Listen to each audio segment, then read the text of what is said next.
Sam, I hate to be overly forward, but I think the offense could use some work. Yes, they could.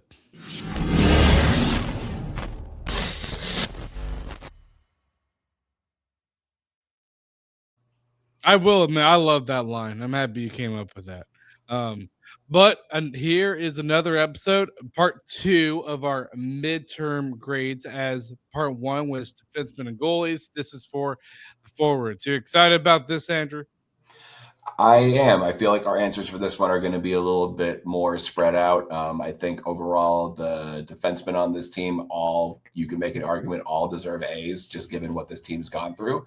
I think with the forwards, there's a little bit more to dig into and critique, and that's probably when we get into our discussion about trades and stuff. I think this is the group that we're going to look back on more than the defense score. So, a little bit more to it, I think this time around. Yep, I definitely think there is going to be a lot more discussion. So, as always, remember with this episode coming out during the Olympic break, we're just going to jump right to it. There's not going to be any news portion to the episode. And remember, kind of like what we did in the last episode, A means you're excellent, F means you failed, just like the normal grades you would see at school. But remember, as always, we have a great partnership with SeatGeek. You get $20 off your first purchase if you use the promo code Caniac Report, all one word. It's a great deal if you're trying to save money on some tickets. And also remember, if you're watching us on YouTube, please hit that like button, hit that subscribe button, hit that notification bell so you never miss another episode. And also, if you're listening to us wherever you get your podcast, please leave a rating and a review and give us a follow. Really does help us out when you do all that type of stuff. So, Andrew, let's get to it. So, for the forwards, we're going to start with Taylor Hall. Halsey. All right. Let me just make sure we were studious and actually took the time to write all these down so we weren't just rambling. All right. So Taylor Hall, I gave him a B minus. I think he's a super valuable piece on this team, but when he has a bad game, it's bad. And I think a lot of that comes from him probably being in the top six more than he should be. He's a great safety net for when the team needs a little bit of that rotation. So I don't mind seeing him on that second line for a game or two. But we've seen when it's a prolonged period how I think he's just, frankly, I think he's past that point in his career where he can handle it. And we've been seeing him make more mistakes of late. Granted, the refs are on him for some reason, but Yeah, I don't know why. I think a B minus. I'm excited for when he can get back on the fourth line and just start absolutely chowing down on the lower lines of the league again. Yep. So I did not give him a B minus, and I actually gave him a straight up B. I think Hall has been good when he's on, but like you said, he's been a bit of a roller coaster player. There are games where he's really good, and I think like when the games where he plays really good, he reminds me just a little bit of Ehlers because he does have very good skating ability. But when he's not on, he is a turnover machine, and he does hurt us. So, but because of that, can't really give him an A. And again, I mean, when it comes to the games he's on, I think there's a little bit more of those than the games, but not much. So I gave him a B because he has been good. He's putting up points. Yeah, he's had a handful of games where he's been their best player. So I think once he gets put back into a role that more suits where he's at in his career, I think he's going to be a super valuable piece for this team in the playoffs. So a B minus or a B, I think both work, and I don't think that's a slight at all. I think for where he's at in his career, it's very impressive that he's still doing this.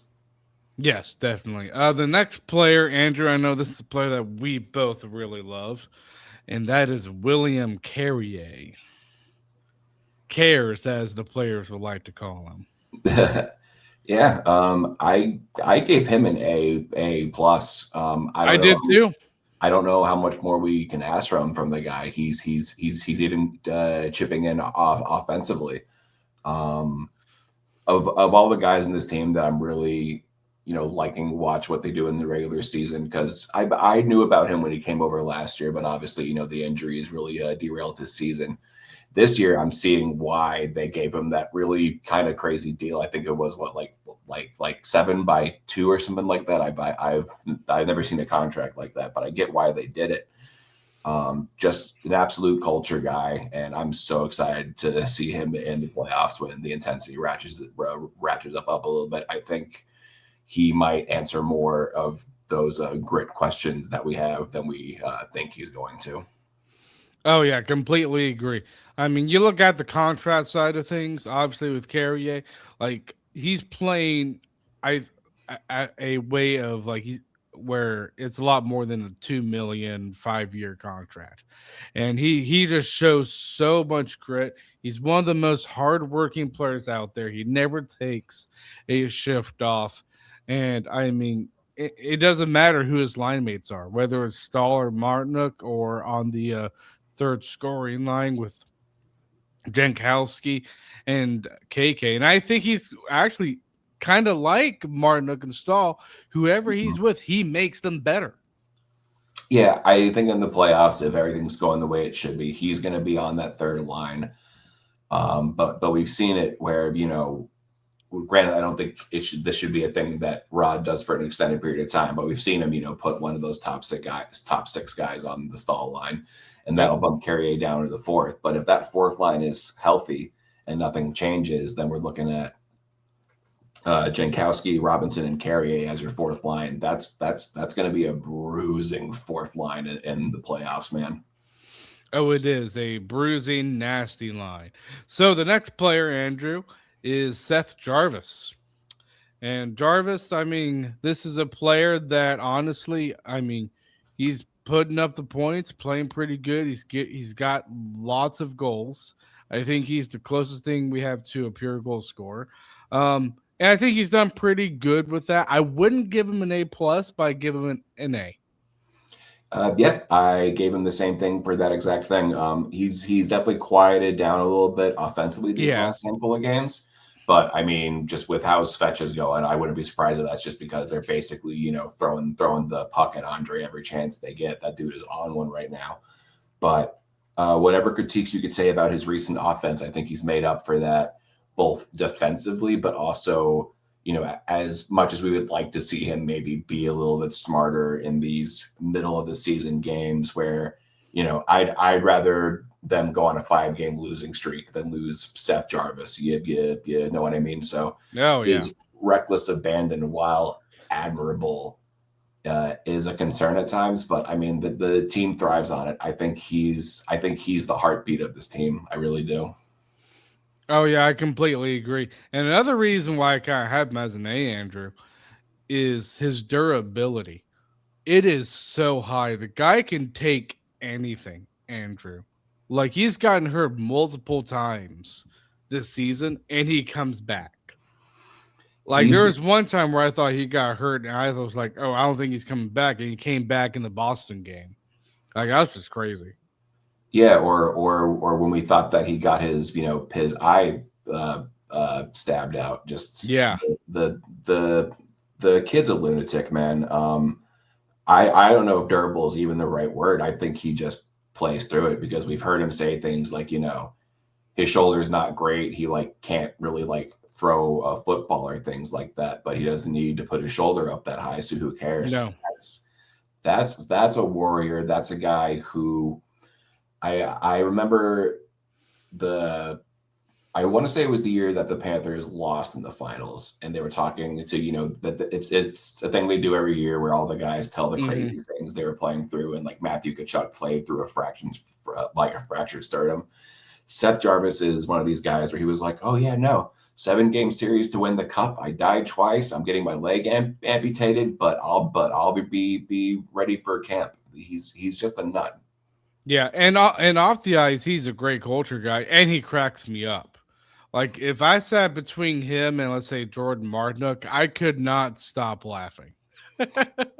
Yeah, and this franchise has always done a pretty good job at bringing in culture guys, good people into the community. But I can't recall someone that I think has really just kind of taken to being the kids' favorite player because it's very noticeable that all the Oh younger yeah. people just love Jarvis. Which I mean, how can you not? He's funny. He's energetic. He's one of those guys. He's the reason you watch sports. You like seeing people do whatever their craft is at a high level and love doing it. Like, I don't care if you're a carpenter, if you're making things with wood that are as impressive as his goals and you're that happy about it. Yeah, I'll sit there and watch you do your thing. Oh yes, definitely. The next player is the captain, Andrew, Jordan Stahl. And to be honest, Jordan Stahl, like Carrier that we talked about earlier, he's one of the most hardworking players. He never takes a shift off, and I mean, whenever I think of Jordan Stahl, Andrew, I think like he's the pure embodiment of what Brindamore wants people to play as, and I gave him. I didn't give him an A+, but I gave him a straight up A, just because, like he seems to be kind of like in the Jacob Slavin type of way of a just like what you're going to get from him. Yeah, night in, night out, very consistent. I gave him an A-. I had to give him a minus only because one thing we have grown to expect from him is that he's dominant in the faceoff circle. And he's had games like that, but I think really this team in general, that's been a concern this year.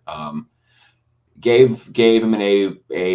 I'm tempted to round it up to an A only because he has become just apparently the missing piece for that power play. Yeah. So yeah, I'm gonna change it on the fly and just give him a flat A. The only thing stopping it from being an A+ is that I need a little bit more consistency in the face-off circle, which long term I fully expect from Jordo. Oh yeah, definitely, and he's putting up a lot of goals recently. So A lot of that's good goals impressive. too. Yes. We expect him. He's always been the guy who's either getting the greasy goal or for whatever reason, if you go and look at like game-winning playoff goals, like just go on YouTube and watch a compilation of it, Jordan Stahl shows up a lot for who he is. He's got that clutch gene to him. But I mean, if he's going to be putting the points on the power play, especially at this point in his career, uh, maybe he's not as close to done as some of us might have thought coming into the year. Yeah, I know. He always impresses me. And like another thing too, if I were to rank probably the top defensive centers in the league, he'd be up there. Oh, He's for so sure. good. For sure. Definitely a few years ago, Father Time is definitely showing it a little bit, but he somehow managed to offset that with more offensive production. But just a perfect captain, man. I know Yeah. some people mistake a lack of, rah rah fiery, always having something to say as being a bad leader. I know when I played sports, I was captain of my basketball team for 3 years in high school, and I was a much more yelly, punch in the wall kind of guy. The other captain, this kid, Luke Ellis, shout out Luke, was much more like Jordan Stahl, quiet, just did every little thing right. And as you get older, as you become more mature, that's a better leader in terms of being the overseeing guy. You need your Martin Hook types to get guys fired up before games, Yep. but that calm presence, that's the be all end all. Basically, your bridge to the coaching staff. Jordo's perfect for that. Oh, he definitely is. So the next player, Andrew, is he's probably one of my personal favorites because I've always liked him ever since we got him. But Eric Robinson, obviously he's hurt, but he's played enough games to where I think you can give him a grade. And I don't know if offensively he's having the best season like he did last season, but he still puts in a lot of work ethic. I gave him a straight up B. I might give him a B plus, actually. Just thinking about it. I actually gave him an A-, just because of how much he surpassed my expectations coming into the year. I knew I liked the player. I was not upset about, but I didn't love the contract that he got just because of the term. I do have some concerns about this team in general that they're all locked up for so long if they're not going to make moves. But we'll see how that plays out. But it's only $1.7 million. So right. So that's why it wasn't super worth mentioning just to start the year. It's the 4 years that worries me. But I mean, again, just another guy who, for whether it's Tulski or Rod or both of them, they go out and they find these guys who, not to disrespect them and call them no names, but unless you're, a NHL 25 franchise nerd like me, you've probably never heard of this guy before he came here. Yep. And he's just a perfect fit. And is he great offensively? No, but strangely enough, maybe this is maybe I'm remembering it wrong, but of all the guys, whenever they get a breakaway, which doesn't happen a lot for him because he's on the fourth line, he seems like he scores on those opportunities at a higher clip than the other. He does. So I completely agree. So sneaky skillful, man. Sneaky skillful. Yep. And he has nice speed, and I mean you need to have good skating ability, of course. I think when you're under Brindamore, but I'm not gonna denounce this at all. I'm going to praise Robinson for it because he has great skating ability and is a big physical guy. So I'll give him a B plus. I think his offense is a little bit down, but I think that'd be great. So Andrew, let's go ahead, get to a sponsor real quick, and then we'll finish the grades for the forwards. DraftKings Sportsbook, an official sports betting partner of the NHL, is built for the fastest game on ice. With player props and live betting, every shift, every shot, every save gives you options to get in on the game with DraftKings Sportsbook. New customers, bet just $5, and if your bet wins, you'll get $300 in bonus bets instantly. Download the DraftKings Sportsbook app and use code THPN. That's code THPN to turn $5 into $300 in bonus bets if your bet wins. In partnership with DraftKings, the crown is yours. Gambling problem? Call 1-800-GAMBLER. In New York, call 8778-HOPE-NY or text HOPE-NY. Connecticut, call 888-789-7777 or visit ccpg.org. On behalf of Blue Hill Casino in Kansas, wager tax pass-through may apply in Illinois. 21 plus in most states. Void in Ontario. Restrictions apply. Bet must win to receive bonus bets which expire in 7 days. Minimum odds required. For additional terms and responsible gaming resources, see dkng.co/audio. Limited time offer. Copyright 2026. NHL. All rights reserved. Alrighty. So, as we continue, the next player, Andrew, is Jackson Blake. What grade did you give him? I, again, a guy who I'm grading on a bit of a curve based on expectations I had for him, which I fully expected Blake to have a significant sophomore slump, just given I thought that, he wasn't expected to make the team last year. And that's not an insult. I didn't expect him to be bad. I expected him to maybe have sort of like what Jarvis went through, where in year 2 you start to learn the rest of the game and your offense takes of it hit. So with that being said, I gave him an A minus. I know some people might think that that's high, but again, going off of what I expected of him, I think part of me feels like we should be bracing for him to be part of a trade. I feel like the return we'll get for him and the fact that he's in a spot that they could stand to upgrade. But if he's someone they see as part of the core and he's locked up to that deal for long term and the trajectory that he's showing, I think there's a lot to be excited about Jackson Blake. The one critique I have is I think sometimes he's a little overconfident when he carries the puck into the middle of the ice, and when it works, it's sick. He comes in from the boards, he carries it on the backhand, and if no one's able to get him off the puck, he can either get that crossing pass or hit that shot. And he's got a lot of skill, but he's not the biggest guy in the world. So if he gets stepped up to, it still seems like it's pretty easy to get him off the puck in that scenario. That being said, another reason he's in the A minus for me is if there is a puck in the corner, I don't care if it's Tom Wilson between him and the puck. I'll take my money on Blake coming out of there with it.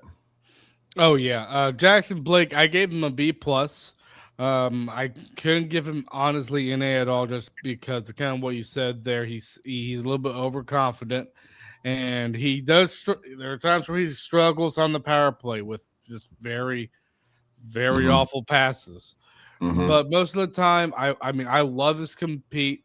I wouldn't say it's up there. I don't know if I'd say it's up there with the likes of Martin or Jordan Stahl, but it's up there. And he's a small dude who has lots of tenacity to his game, which I really like. And I was expecting a bit of a sophomore slump from him. I actually was, but he's proven wrong on that, which is really great. Yeah, he's had a bit of a mid-season slump, so I guess maybe this is, we're actually finally starting to see it happen. But I just think that that whole second line just needs to be tweaked. Whether that's putting Ehlers back on it, whether it's finally acknowledging that a guy we're going to talk about in Stankoven, who I think does possibly have a future at 2C. It's just not there right now. So I don't think Blake is entirely being put in the best situation to succeed, and I blame that on roster makeup, not coaching. Yeah, I do agree with you on that. The next player, Andrew, one of the funnest players to watch, in my opinion, Nikolai Ehlers.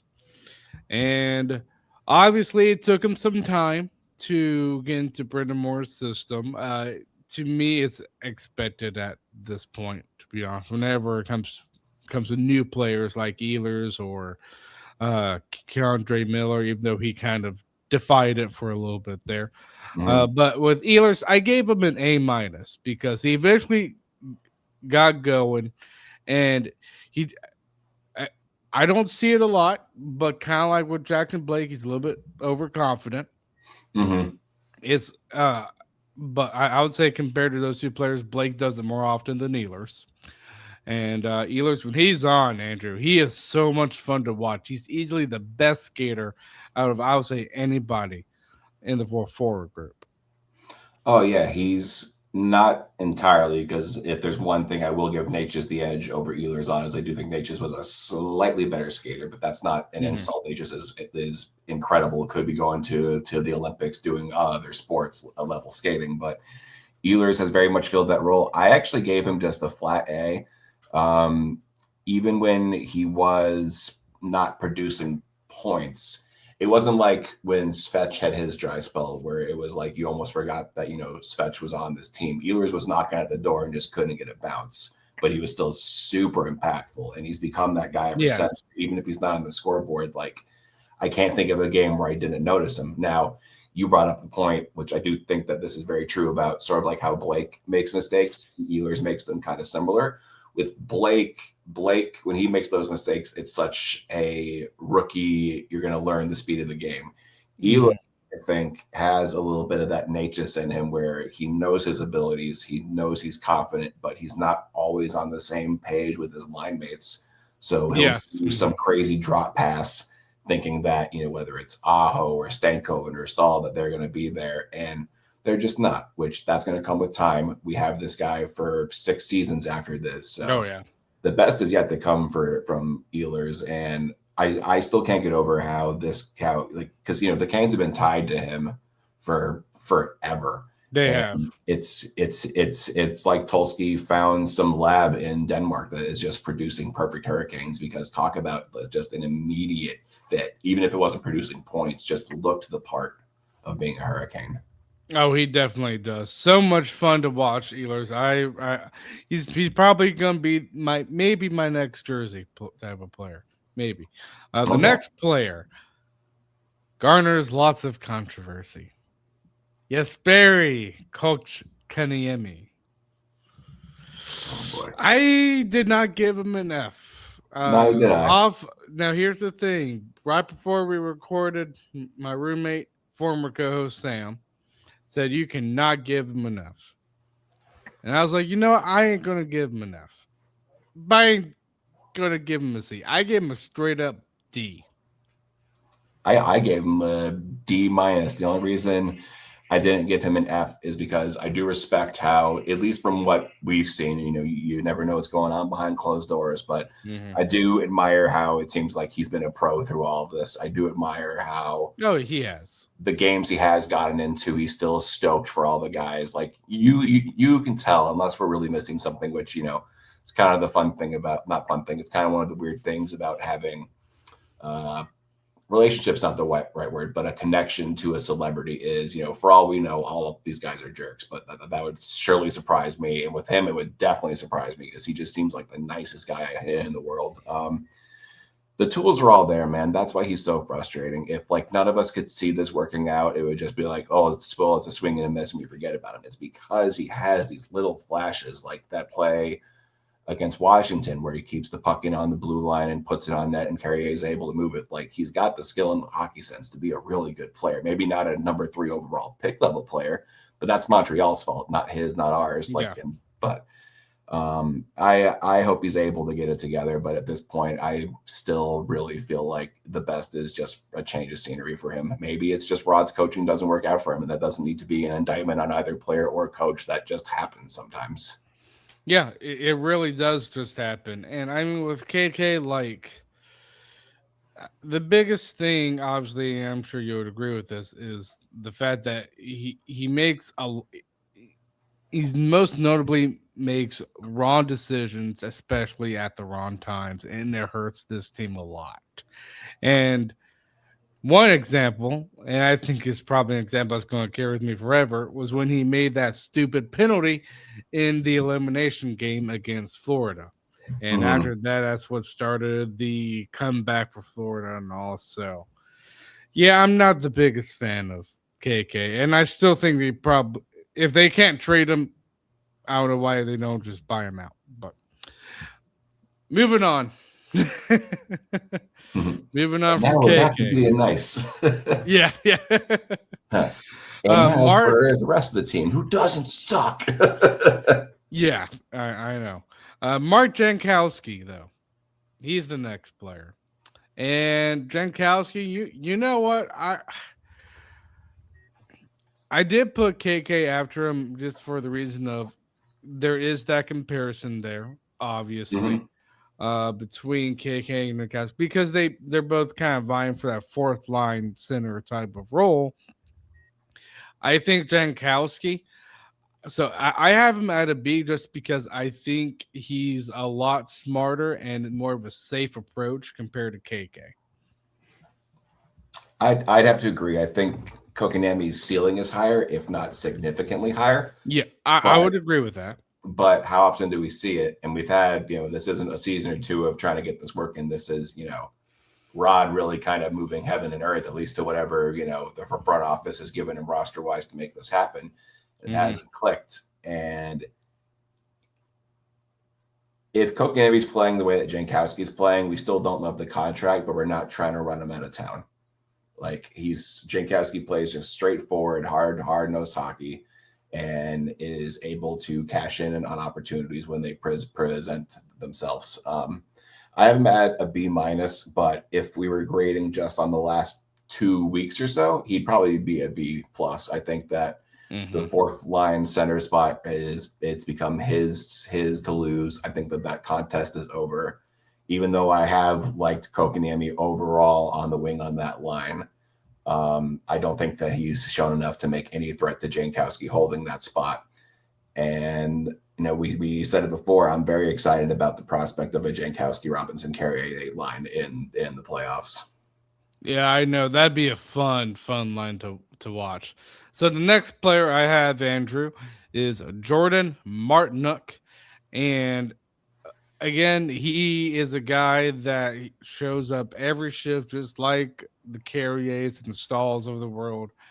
Never takes a shift off, and he is such a fun guy to watch. You can tell off the ice he's the opposite, like what you said of Jordan Stahl. I like that you brought up that comparison. The fact that he speaks a lot, but sometimes that's needed too, and he Mm-hmm. definitely brings that type of energy. So I gave him a straight up A. I gave him a flat B, only because he's doing exactly what I expected, no more, no less, and I think he's capable of doing more offensively. So it's not a Okay, critique. yeah, I could see that. Yeah, so it's not I'm not giving him an A to take away. It's just because we know what he's capable of doing. And again, if we see New Jersey in the playoffs and he goes to 3 points a game, Martin, Yeah. for whatever reason, every time he sees that jersey, then that's the A plus version of Marty. Oh yes, it is. It really is. The next player, Andrew, um, is probably considered I would say he's probably considered the face of the team along with Jarvis, but that's Sebastian Aho. And I did not give him an A. No, I gave him a B. Here's the thing. I think defensively he's great. I love Aho defensively. He's very elite good. even, What? elite even defensively. Oh yeah, he definitely is elite. Here's the thing with Aho though that does not make me give him an A. One, his offense has gone down this season, and sometimes again, he plays very good, and you can tell he's one of the most skillful guys. But there are times where I do wonder a little bit about his work ethic. Times. And that's why I have a B. Okay, that's fair. I think maybe work ethic's a harsh way to say it. Maybe he's susceptible to the dog days blues, Well, how because about this? I want to see like angry Aho. That's what I want right, to see. right. Engaged angry Aho. Right. And some people are able to, again, not to talk about myself here, but that was something when I played sports, I was always able to do. I was always able to find something about the other team, even if I completely made it up, that I'm going to be pissed off for an hour and then go back to being goofy me as soon as the game's over. Aho, I think, needs to have something happen to the point where if I'm his line mates, I'm almost trying to instigate things in the first period just so someone walks up and just pops him in the nose and now he's hulking out the rest of the game. Because you're right, there is a different level to what he can get to, which There I, is. I don't question the work ethic. I think he might be, again, when the team's doing good, I do think there's something to be said about, we'll call it game 60 to 75, where if you're Consistency yeah, might be the better word. right. When your fate is kind of decided outside of the difference between being the one seed and the second seed, which I mean, until the conference finals, like who cares? It's not worth getting injured over. I think he might just kind of fall into that lull a bit. I have him at a B plus. I have despite scoring droughts and a sudden lackluster performance on the dot, he still produces at about a point a game clip. And I'm especially excited about the chemistry he's developing with Svechnikov, because Yes, I am too. that sneakily might be the biggest developing story on this team, even more than Brandon. No, Brandon Bussey's the biggest story on this team. The second Yes, he biggest is. story is those two starting to click, because that's a thing we've wanted to see for years. And as far as this team as is, unless they're going to make a significant change, those two clicking has been one of the real differences in this team reaching their goals or not, I think. So I think he's the future captain of this team. I think he's a great leader. I think it's been really cool watching this, little elf on the shelf looking Yeah. kid from Finland just grow into, now you can tell he does kind of run the room a little bit. You can see him sticking up for teammates and being the guy who guys are going to. So I think a B plus is both fair, and it's also respecting what he's capable of, because I'm sure he'd be the first to tell you this has not been his best season by far. But to borrow a phrase from Adam Gold that I've used a bunch, we should all struggle like Sebastian Aho. Yeah.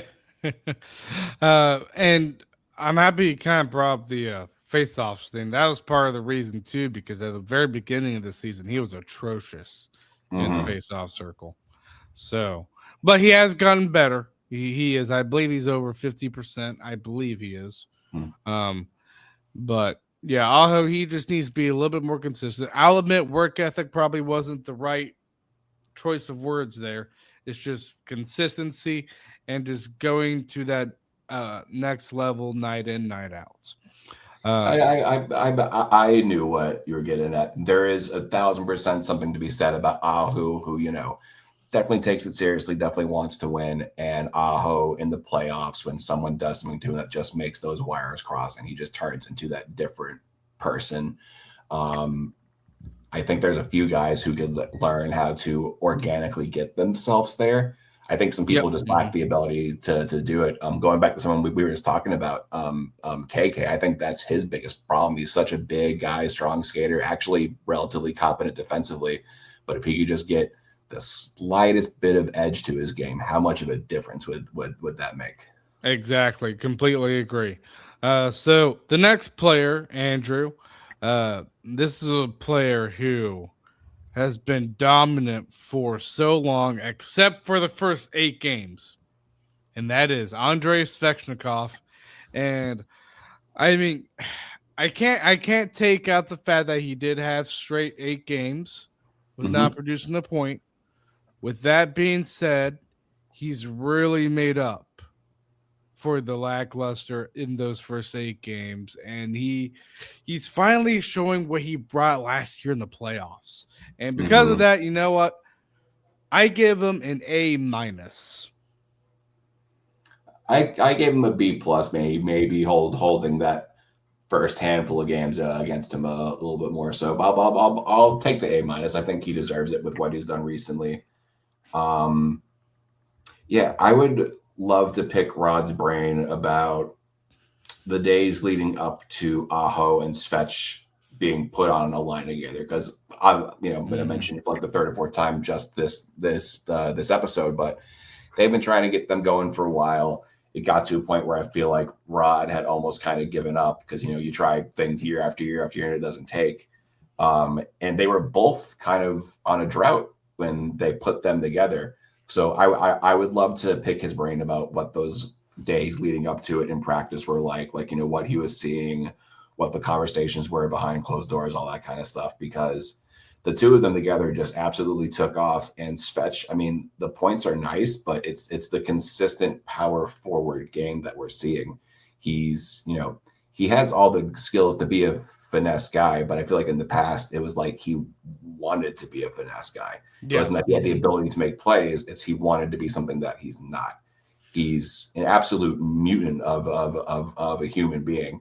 So if he's going to play aggressive, play gritty, and then when the opportunity presents itself, now you can break out your bag of tricks and do all of your skill stuff to make the goals happen.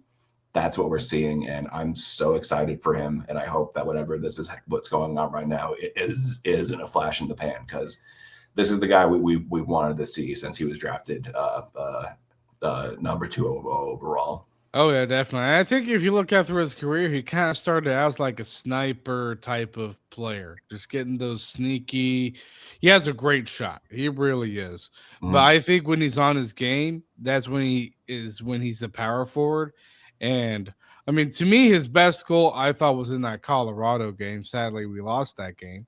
But that Colorado game here, where he just bulldozed and went through with such a power forward mentality and scored so beautiful. I was like, that's what I want to see. So, uh, just he's been playing great. Yeah, he's making a push to be. We've been saying Ghost is the MVP of the team, still is in my opinion, but Spetch is starting to Mhm. make a bit of a push for that. He definitely is. The last player, Andrew, Logan Stankoven, the guy that I'm wearing for this episode, Hmm. and The hardest he one to grade, in my he opinion. is he was very hard to grade. Oh man, uh, Stankoven. I remember earlier we talked about like Jackson Blake having a possibly having a sophomore slump. Um, I feel like Stankoven. I don't know if I would classify what he's going through as a sophomore slump, but I did expect probably a little bit more in terms of points this season. But yet he is being put into a new position, so that's being accounted for too. I give him probably a B minus. I wrote down he's getting a C plus, but if we were grading just on effort alone, it's an A plus every single night. Definitely seems like he's going to develop into one of the culture guys of this team. We have to keep in mind that he's only Yes, 22. He's being asked to learn to play center, the which smallest dude on the team. exactly, and plays with no fear. When Tom Wilson threw that hit on him the other day, popped right up, Mhm. was ready to defend himself if he needed to. Which, if I remember right, that really testy game last year, that regular season game between Washington and Carolina, the game where they made Chatfield out to be a villain for tuck and rolling a guy. There was a skirmish behind the net, and Wilson was involved. And I want to say he was going after Blake, and it was Stankoven who came flying in to do something about it. So C plus. I hope we see him maybe next to the Jordans come playoff time, maybe even taking Jankowski's spot as the fourth C, because I think the sky's the limit for him. I am still very much down for them continuing to plan on him eventually being the second line center, but if they're serious about winning the cup this year and probably even next year, they need to do something else. Yes, I completely agree with that. Well, Andrew, we did it. We graded everybody on the midterm grades. We'll be doing this again at the very end of the playoffs. And yeah, so great episode, and we will see you guys next time.